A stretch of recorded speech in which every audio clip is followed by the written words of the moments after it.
کہ اتفاق سے ہم ان دنوں میں علی گڑھ میں یہاں آئے تھے، اور اگر آپ میں سے کچھ لوگ جو ہماری عمر کے ہیں انہیں دھیان ہو تو جامع مسجد کے پاس ایک مارکیٹ لگا کرتا تھا سنڈے کو پرانی چیزوں کا، تو ہم وہاں کھڑے ہو گئے، کتابوں میں ہمیں شوق رہا ہے بچپن سے، تو ہم کتابوں والے کاؤنٹر پر وہ کاؤنٹر نہیں ڈھیر ہوتا تھا فٹ پاتھ پہ، ہم دیکھنے لگے تو اس میں ٹائم میگزین تھی۔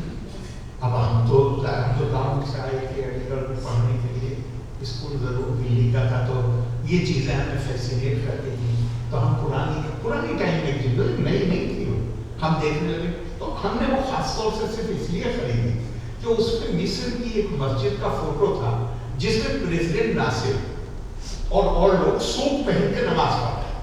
ہم نے کہا بھی ہمارے والوں میں تو پٹائی ہوئی، یہ سوٹ پہن کے نماز پڑھ رہے ہیں، تو ہم نے وہ خاص طور سے خریدا تھا، اپنے ساتھ علی گڑھ لے کے گئے تھے اس ایشو کو سب کو دکھانے کے لیے۔ تو میرے کہنے کا مطلب یہ کہ میری سمجھ میں یہ نہیں آتا، یہاں پر عقل سچ میں جواب دے رہا ہے، آپ پوری تاریخ پہ نظر ڈالیں، یہ چیز حرام ہے۔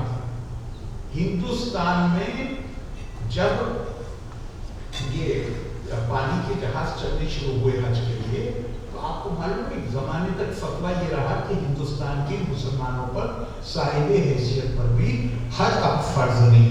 کیوں حج فرض نہیں؟ پانی کے جہاز سے جانے کے لیے جو پرمٹ بنتا تھا اس کو فوٹو لگانا پڑے گا، اور فوٹو حرام ہے، ایک زمانے تک یہ رہا ہے۔ تو میں بات کرتا میرے دماغ میں خیال آتا ہے کہ اگر یہ چیز اب مانیے 1860 میں حرام تھی، میرا عقیدہ ہے ختم نبوت وہی اب نہیں آئے گی، تو اگر یہ 1920 میں پھر جائز کر دی گئی تو کیا ان کے پاس کوئی وحی ہے کہ انہوں نے جائز کر دی پہلے حرام؟ یہ کیسے ہوا؟ کچھ دن کے بعد وہ لوگ جو کہتے تھے فوٹو کی وجہ سے حج کو بھی نہیں جاؤ گے، آج آپ کوئی سا ٹی وی چینل کھولیے تو اینکرز کے ساتھ ڈیبیٹ کرتے ہوئے نظر آتے ہیں انہیں کے جانشین۔ میں ایک اینکر سے مجھے تھوڑا غصہ آ گیا اور میں نے ان سے پوچھا، اور ایسے غصہ نہیں آیا، اس کے بعد میں کبھی کسی اسٹوڈیو میں نہیں گیا اس دن سے میں نے پوچھا بڑے اردو میں کبھی ایک بات بتائیے، اگر آپ کو ادویت بات پہ بحث کرانی ہے تو آپ یونیورسٹی کے پروفیسر کو بلائیں گے یا کسی مندر کے پجاری کو بلائیں گے؟ ان کا پروفیسر، اور ان کا اسلام کے اوپر بحث کرنی ہے تو آپ کہیں سے بھی پکڑ لائیں گے۔ میں آپ سے قسم کھا کے کہتا ہوں جو مجھے جواب دیا، اسے کہا علی بھائی کون پکڑ کے لائے گا؟ دن بھر اسٹوڈیو کے باہر گھومتے ہی کہ ہمیں بلائیں گے، میں تو اس کے بعد سے کمی نہیں۔ تو یہ بنیادی طور پہ جب آپ نے، میں ہر چیز کے لیے ایک چیز کو ذمہ دار تھا، جس دن آپ نے یہ فیصلہ کر لیا کہ مجھے عقل کا استعمال نہیں کرنا ہے، مجھے عقل کا استعمال نہیں کرنا ہے، جو کچھ پہلے لکھ دیا گیا ہے میں صرف اور صرف وہیں پہ رکا رہوں گا۔ تو پھر میں علامہ اقبال کا ایک شعر کوٹ کرتا ہوں اور کہا کہ سکون محال ہے قدرت کے کارخانے میں، ثبات ایک تغیر کو ہے زمانے۔ کوئی چیز اگر ہے جس کو جو کانسٹنٹ ہے تو وہ دنیا میں صرف ایک چیز ہے، and that is process of change۔ اور کبھی قرآن حکیم کی آیت پر غور کیجئے، إِلَّا تَنْفِرُوا يُعَذِّبْكُمْ عَذَابًا أَلِيمًا وَيَسْتَبْدِلْ قَوْمًا غَيْرَكُمْ لَا تَضُرُّوهُ شَيْئًا۔ اگر تم آگے نہیں بڑھو گے تو اللہ تمہیں شدید عذاب میں مبتلا کریں گے۔ آدمی کہے گا عذاب تو مرنے کے بعد ہوگا، نہیں اگلی لائن دیکھ لو کیا، وَيَسْتَبْدِلْ قَوْمًا غَيْرَكُمْ، تم جہاں بیٹھے ہوئے ہو کسی دوسرے کو لا کے تمہاری جگہ بٹھا دیا جائے۔ تو اس دنیا کی بات ہو رہی ہے۔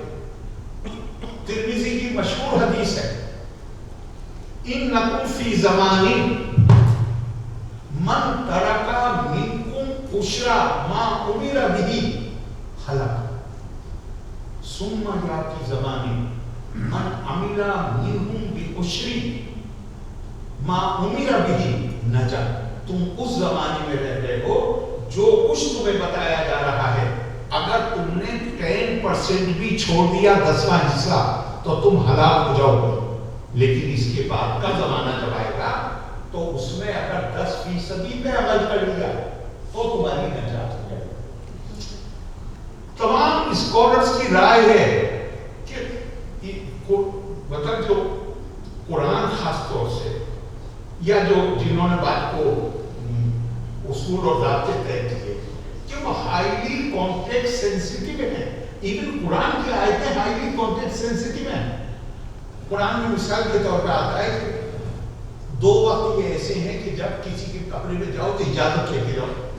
تو بخاری شریف میں حدیث ہے کہ وہ ایک بچہ کوئی آدمی پوچھتا ہے حضرت ابن عباس سے کہ صاحب قرآن میں تو یہ لکھا ہوا ہے اب تو کوئی اجازت نہیں دیتا.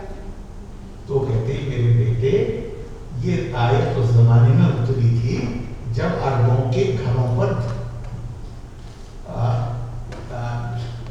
لکڑی کے دروازے نہیں ہوتے تھے, پردے ہوتے تھے. پردے کو پہ تالا نہیں لگایا جا سکتا. اب شوہر بیوی ایک ساتھ وہاں لیٹے ہوئے تم ایسے آرام کرنے کے لیے لیٹے ہوئے تم گھس جاؤ گے کمرے میں تو یہ تھا کہ اجازت لے کے جاؤ. اب دروازے ہیں اس میں کنڈی ہے, اب اس کی ضرورت نہیں ہے جو ضرورت اس وقت. Highly context sensitive. لیکن ہم نے اسے جامد بنایا. آپ جامد کسی بھی چیز کو بنائیں گے دھیان رکھیے یہ ممکن ہے کہ اگر آپ اس نوٹ بک کو جو بھی ماحولیاتی چیزیں ہیں ان سے محفوظ کر کے آپ کسی جگہ رکھ دیجیے. 100 سال بعد بھی 200 سال بعد 1000 سال بعد اس پتھر کو جس کو محفوظ کر کے رکھا ہے محفوظ کرنا اس کو بھی ضروری ہے, ورنہ ماحولیات اس کو بھی زد پہنچائے گی. وہ ایسے کا تو ملے گا. لیکن کوئی طریقہ مجھے بتا دیجیے کہ ایک پودے کو بھی آپ اس کی جیسی حالت ہے اس حالت میں آپ 10 دن تک بھی رکھ سکتے. زندہ چیز یا تو گھٹے گی یا بڑھے گی, جامد نہیں رہ سکتے. اگر آپ جامد بنائیں گے کسی چیز کو تو جامد ہونے کا مطلب ہے موت. تو اس جمود کا شکار تھے صاحب وہ اور میں نے پہلے ہی کہا کہ شخصیت کی شکل میں قدرت کی ہمارے اوپر مہربانی ہوئی کہ ہم یہاں بیٹھ کے یہ سب ڈسکس کر رہے ہیں.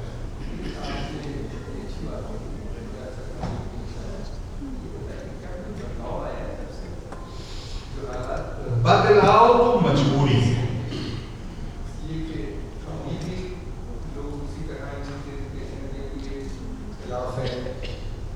سینکڑوں اسکول کشمیر میں بھی جلا دیے گئے. ملک میں پتہ نہیں کتنے اسکول اور خاص طور سے لڑکیوں کے اسکول تو بہت ہی زیادہ ٹارگیٹ ہو رہا ہے. تو اور یہی نہیں بلکہ افغانستان اور دوسرے ملکوں میں بھی مطلب نائجیریا میں جو کچھ ہو رہا ہے بوکو حرام ایک آرگنائزیشن بنی ہے جس کا نام ہی ویسٹرن نام ہی اس پہ رکھا ہے. کیا کوئی بدلاؤ نہیں, بدلاؤ تو مجبوری. زندہ رہنا ہے تو بدلاؤ تو زندگی کا اصول ہے. لیکن جو بدقسمتی وہ ہے وہ یہ ہے کہ بدلاؤ کو آئین نو سے ڈرنا, طرز کون پہ اڑنا, منزل یہی کٹھن ہے قوموں کی زندگی. جو بھی نیا آرڈر آتا ہے اس سے ڈر لگتا ہے. کہاں وہ لوگ تھے جو نیا آرڈر کریٹ کرتے تھے. آج ہر نئی چیز سے ڈر لگتا ہے. کیوں ڈر لگتا ہے؟ سب سے بنیادی دو, بلکہ میں ایک نہیں کہوں گا دو. سب سے پہلی بنیادی چیز تعلیم. پہلی وحی یہ نہیں آئی کہ اللہ کی عبادت کرو. پہلی وحی یہ نہیں آئی کہ روزہ رکھو. پہلی وحی آئی پڑھو. پہلی وحی پڑھو. پڑھائی ہی وہ طریقہ. This education is the only game changer in the world. کسی کو دیکھ لیجیے کہیں ایجوکیشن. اور میں یہاں پہ ایک جملہ اور چھوڑنا چاہتا ہوں, اس کو میں یونیورسٹی میں بول رہا ہوں. کہ ایجوکیشن صرف وہ نہیں ہے جو آپ کے سلیبس میں پڑھایا جاتا ہے، بلکہ وہاں آئنسٹائن نے جو کہا ہے your real education starts when you have forgotten everything that you had learned in your college or university. Hindi میں سنسکرت میں ایک لفظ پہ بڑا زور ہے، 100 ادھیائے، تپا 100 ادھیائے میرے کا ever devoted to the pursuit of study. حضور صلی اللہ علیہ وسلم نے فرمایا مہد سے لہد تک یا تو عالم بنو یا طالب علم بنو. جب حضور صلی اللہ علیہ وسلم فرماتے ہیں اطلب العلم لو کان بالصین، علم حاصل کرنے کے لیے اگر چین بھی جانا پڑے تو وہاں جاؤ، تو وہاں کیا دارالعلوم تھا؟ کیا تھا وہاں کا؟ کیا پڑھنے جاتے ہو؟ کسی سے پوچھا گیا حضور صلی اللہ علیہ وسلم کے بارے میں، ما کان صفت تعبدی، حضور صلی اللہ علیہ وسلم کی عبادت کی صفت کیا تھی؟ اجیبا بان ذلک بالتفکر والاعتبار. حضور صلی اللہ علیہ وسلم کی عبادت کی صفت یہ تھی کہ حضور صلی اللہ علیہ وسلم اشیاء کی حیت پر غور و خوض کرتے تھے. ایک سیکنڈ کا مجھے دیجیے ذرا میں ریکال کر لوں. الذین یذکرون اللہ قیاما وقعودا وعلی جنوبہم، اور مومن وہ ہیں جو لیٹے ہوئے، کھڑے ہوئے، بیٹھے ہوئے اللہ کو یاد کرتے ہیں. وَيَتَفَكَّرُ، اور یاد کرنا چاہے ان کا ابھی نہیں. وَيَتَفَكَّرُونَ فِي خَلْقِ السَّمَاوَاتِ وَالْأَرْضِ، اور اس میں غور، عبادت ان کی یہ ہے کہ وہ یہ غور و خوض کرتے ہیں کہ یہ دنیا کیسے وجود میں آئی، صرف ذکر نہیں. اور پھر کہتے ربنا ما خلقت ھذا باطلا، اے اللہ آپ نے جو چیز بھی اس دنیا میں پیدا کی ہے وہ that is for a purpose. باطل کا مطلب صرف اکیلا جھوٹا نہیں ہوتا، باطل کا مطلب ہے کوئی چیز باطل نہیں ہے، مطلب کوئی چیز وداؤٹ پرپز نہیں. ہم جو کہتے ہیں یہ چیز بری ہے، یہ چیز بری ہو سکتی ہے، اس سے پرہیز کریے، اشتراک کریے، لیکن بے مقصد دنیا میں کوئی چیز اوپر والے نے پیدا نہیں کی ہے. تو وہ عبادت کیا ہے؟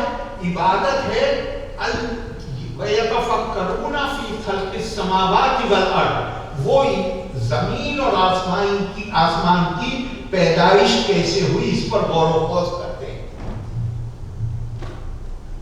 اگر اجازت ہو تو دوسرے سے پلیز واپس سے یہ مشن پہ آ جائیں تو زیادہ بہتر ہوگا. تمہید کافی ہو چکی ہے، اور سر سید کا جو مشن تھا پہلی بات یہ کہ کتنا کامیاب ہوا، نمبر 1، اور دوسری بات یہ کہ اس کا اپوزیشن دونوں طرف سے ہوا. ایک طرف تو جو پروگریسو سرکل تھا وہ بھی اس کو اپوز کر رہا تھا، پڑھائی کو نہیں کر رہا تھا، مگر ان کی جو دوسری چیزیں ان کے اوپر سوالات اس نے کھڑے کیے تھے، اور علماء دین اور باقی لوگوں نے تو کیا. اس کے بارے میں اگر آپ تھوڑا سا بہتر ہوگا. میں مانتا ہوں کہ ہم نے دین کے ساتھ کیا ہے، یا اور بہت سی چیزوں کے ساتھ کیا، ہم نے سنسکرت کے ساتھ وہی کیا، اور وہ یہ ہے کہ ہم دین کو قرآن سے سمجھنے کی بجائے ہم نے اپنے ذہن میں مفروضے قائم کر لیے، اور جب آپ کنفرم کریے اس کو قرآن کے ساتھ تو یقین کرنے کو تیار نہیں ہوتے کہ یہ چیز قرآن میں. اسی طرح ہم نے سر سید کے ساتھ جو ظلم کیا ہے وہ یہ کیا ہے کہ سر سید کی اتنی تقریریں، اتنی تحریریں، اتنے مقالات، اتنے خطوط ہیں کہ سر سید کو سمجھنے کے لیے کسی دوسرے کی مدد کی ضرورت ہی نہیں. اور اپنے یہاں اور کریے، جائیے پرانی دلی اردو اخبار، اردو کتابوں کی دکان، سر سید کے اوپر کتابیں ملیں گی، سر سید کی کوئی کتاب نہیں ملے گی. میں یہ معاملہ اتنے سال سے بولتا ہوں، اتنے سال ہو گئے مجھے بولتے بولتے کہ بھائی علی گڑھ ہندوستان میں ہے. اور میں علی گڑھ سے نکلا، چونکہ اس یونین کا سیکرٹری تھا، پریزیڈنٹ تھا، تو لوگ مجھے انوائٹ کرتے تھے 17 اکتوبر کے موقع پہ. میں سر سید کو پڑھنا چاہتا تھا. میں نے پرانی دلی کہلایا گیا، اس وقت تو گیا، اور پوچھا انہوں نے نہیں سر سید کو بھیا کیسی بات کر رہے ہیں آپ نے نہیں پڑھی اسی کہ علی گڑھ میں جو سر سید سیکشن تھا مولانا آزاد لائبریری وہاں پہ میں اکثر وہاں بیٹھا کرتا تھا اور میں نے کتابیں پڑھی تھی تو وہ ہنس کے بولے کتاب والا مجھ سے صاحب وہ یہاں کی چھپی ہوئی نہیں وہ باہر کی ہیں پاکستان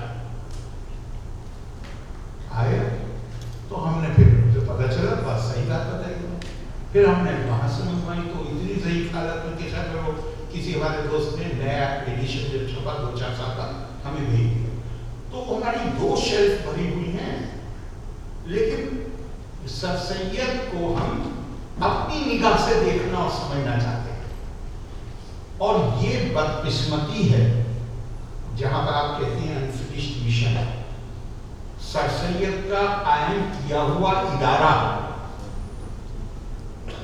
کیا کہتے ہیں صاحب وہ جو مزار پہ جو بیٹھتے ہیں مجاور ہم مجاور بن کے پوری نظر وصول کر رہے ہیں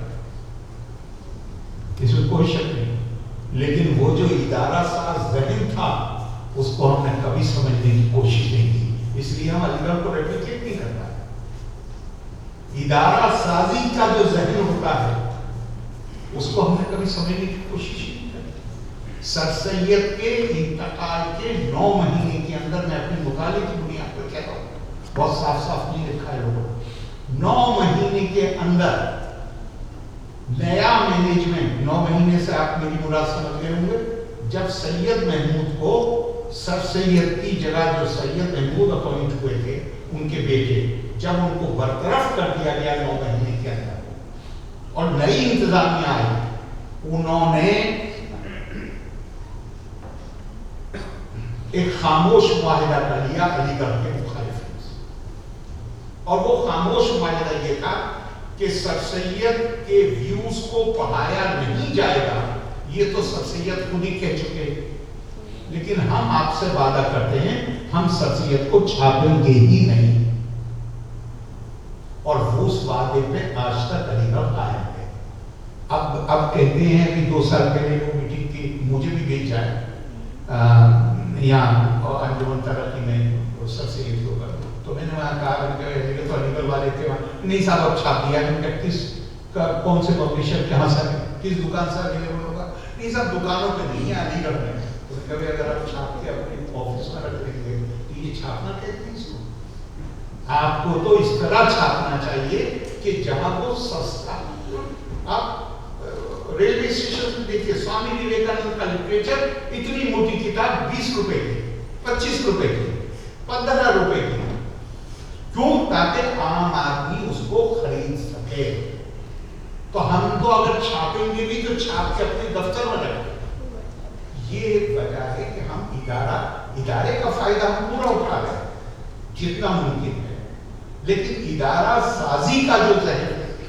بننا چاہیے تھا وہ ذہن ظاہر ہے نہیں بنا سکتا ایک چیز ہاں ایک بات یہ بہت امپورٹنٹ ہے کبھی غلط فہمی میں مت رہیے گا کہ صرف علی گڑھ کا سر سید کا مقصد صرف تعلیمی ادارہ قائم کرنا پڑھیے اس کو جو سر سید تو خود دکھا سر سید کو تو چاند پور کا کی تعلقی داری میں نہیں تھی سر سید نے منع کر دیا سر سید نے کہہ دیا کہ میرا ارادہ ہی نہیں کہ ہندوستان میں رہنے کا ہے اور انہوں نے مصر جا کر سکونت اختیار کرنے کا فیصلہ کر لیا تھا پھر خود لکھتے ہیں کہ اتنی بڑی مصیبت ملک اور قوم پہ پڑی ہو اور میں اپنے لیے گوشائے عافیت تلاش کر لوں اس سے بڑی بزدلی کیا ہو اور تب میں نے غور کرنا شروع کیا کہ یہ اتنی بڑی مصیبت کیوں آئی اور اس کے بعد وہ یہ کہتے ہیں کہ صرف تعلیم کی بات نہیں کرتے وہ کہتے ہیں کہ نہ صرف یہ قوم میں تعلیم کی کمی تھی بلکہ وہ یہ بھی بھول گئے تھے کہ اپنے ہمسایوں اور ہم وطنوں کے ساتھ پرامن طریقے سے کیسے رہا جاتا ہے یہ کہا اور یہاں پہ اگر میرے خیال سے آؤٹ آف کانٹیکسٹ نہیں ہوگا اگر میں شاہ عبدالعزیز شاہ ولی اللہ کے بیٹے ملفوظات عزیزیہ سے اگر میں کوٹ کر پوچھا جائے ملفوظات عزیزیہ میں شاہ عبدالعزیز جو شاہ ولی اللہ کے بیٹے ہیں کہتے ہیں ان کے اصحاب بیٹھے ہوئے ہیں کہتے ہیں حدیثوں سے معلوم ہوتا ہے کہ آخری دور میں نصارہ کا تسلط ہوگا. نصارہ there will be domination by the Christians. تو ان کے جو بیٹھے ہوئے لوگ ہیں وہ کہتے ہیں حضور اب یہ وہ وقت ہے جب مغل بادشاہ پینشن خوار بن چکا ہے آلریڈی کمپنی کا. تو وہ کہتے ہیں حضور کیا یہ وہی نصارہ نہیں, وہی کرسچن؟ مجھے لگتا ہے وہی, کیونکہ حدیث میں آیا ہے الملک یبقی بالکفر ولا یبقی بالظلم. حدیث میں یہ آیا ہے کہ ملک کفر کے ساتھ چل سکتا ہے, ظلم کے ساتھ نہیں چل سکتا. اور اگلا جملہ ہے شاہ عبدالعزیز کا, اور مسلمانوں کے معاشرے میں ظلم عام ہو گیا ہے. تو انما الاخلاق ما بقی فانہم ذهبت اخلاقهم ذهبت. کسی لوگوں کو دیکھیے اگر ان کی حالت خراب نظر آتی ہے آپ کو لگاتار, تو عربی کے اس مقولے کے مطابق ان کے اخلاق پستی میں چلے گئے. اور میں لوگ گروپ انڈیویجول گروپ رائز کرتے ہیں جب تک ان کے اخلاق اچھے ہوتے ہیں. جب اخلاق کا انحطاط ہوتا ہے تو چاہے انڈیویجول ہو اور چاہے گروپ ہو وہ قید مذلت میں گر پڑتے ہیں. ایک سر سید کے اوپر چارج ہے کہ انہی نے انگریزوں کا ساتھ دیا 1857 میں بھی, غدر میں بھی ساتھ دیا. ایک سے دوسرا انہی نے بعد میں بھی ان کے کہا کہ مسلمانوں کو ان کے ساتھ پوری طریقے سے جڑ کے رہنا چاہیے. یہ اسٹیٹمنٹ ان کے ایسے وقت پہ آئے جب کئی لاکھ لوگ مر چکے تھے, ہندو مسلمان سب مرے ہوئے تھے یہاں پہ. اس کی ٹائمنگ آپ کو نہیں لگتی. اور دوسری بات یہ کہ وہ بار بار ہر وقت یہی ان کا رہتا تھا. دوسرے انہی نے ایک طرف تو انگریزوں کے ساتھ رہنے کی بات کی, اسی طرف انہی نے ڈیموکریسی کو اپوز کیا, انہی نے اخلاق کی بات نہیں کی. انہی نے کہا کہ مسلمانوں کو الگ سیپریٹسٹ ٹینڈنسیز ان کو نظر آئیں ہونی چاہیے. انہی نے اس کے اوپر بہت زور کیا.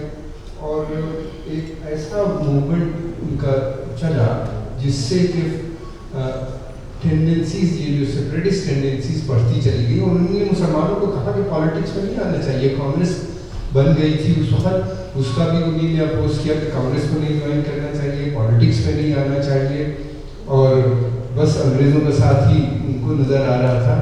یہ جو چیزیں تھیں اور ان کی, اور جس کے لیے کہا جاتا ہے کہ وہ ٹو نیشن تھیوری کی ذمہ دار ان کو قرار دیا گیا. آپ اس پہ کیا؟ اب پہلا تو ایک بات یہ آپ نے دو باتیں کہیں. ایک تو کہیں کہ میں ان کی بات کرتا ہوں, پہلی دو باتوں میں کرنا چاہتا ہوں کہ ایک طرف تو وہ یہ کہہ رہے تھے کہ آپ پالیٹکس میں حصہ لیجیے, اور دوسری طرف وہ سیپریٹسٹ ٹینڈنسی پیدا کر رہے. جب وہ پالیٹکس میں ہی حصہ لینے کو منع کر رہے ہیں تو پھر سیپریٹسٹ کہاں سے ہو گئے؟ اصل بات پھر وہی آئیے, تناظر بہت, کانٹیکسٹ بہت امپورٹنٹ ہے. سر سید نے نہ صرف خود نقصانات برداشت کیے تھے, سر سید کا گھر جلایا گیا. الیگزینڈر شیکسپیئر کی رپورٹ کے تخمینے کے مطابق اس زمانے میں جو سامان جلایا گیا تھا سر سید کا, وہ تو اس کو کوئی شک نہیں کہ وہ انگریزوں کے وفادار بالکل. اور اسی وجہ سے جو لوگ اپرائزنگ میں انوالو تھے انہوں نے ان کا گھر جلایا قرآن میں. اور الیگزینڈر شیکسپیئر کے مطابق 35,000 کا تخمینہ تھا اس زمانے میں. 35,000 کا ذرا حساب لگائیے گا آج کتنے ہوں گے. تو یہ بات یہاں اس سے کوئی انکار نہیں کر سکتا, لیکن کانٹیکسٹ سر سید کی نظر میں جو بات تھی وہ یہ تھی کہ ہندوستان کے ہندو مسلمان بہنوں نے پہلی اس آزاد جو وہ 1857 کی اپرائزنگ تھی اس میں حصہ لیا. انگریزوں نے 2 مہینے کے بعد ہندو آبادی کو اس کی اجازت دے دی کہ تم لوٹ کے اپنے گھروں پہ آ جاؤ. مسلمانوں کو کب نہیں جاتے گھروں پہ لوٹ کے؟ پہلی بات تو گھر ان کے استعمال کیے گئے. دوسری بات یہ کہ 2 سال کے بعد اجازت لوٹنے کی. کیوں؟ ہندو نے یہ کہا کہ میں اپنے ملک کو آزاد کرانا چاہتا ہوں. مسلمان آزادی کی بات کب کر رہا تھا؟ وہ جہاد